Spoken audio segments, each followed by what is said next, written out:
everyone, welcome back to the channel. In today's video, I will show you how to create a Binance P2P merchant account.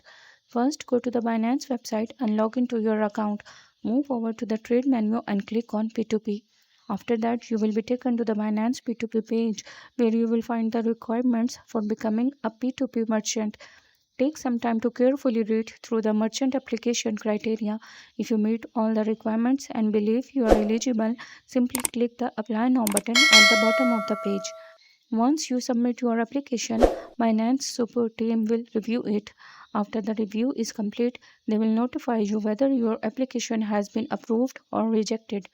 If your application is approved, just follow the additional instructions provided by Binance to complete the process. That's it for this tutorial. If you found this video helpful, don't forget to leave a like, subscribe to the channel and turn on notification for more helpful guides. Thanks for watching and I will see you in the next video.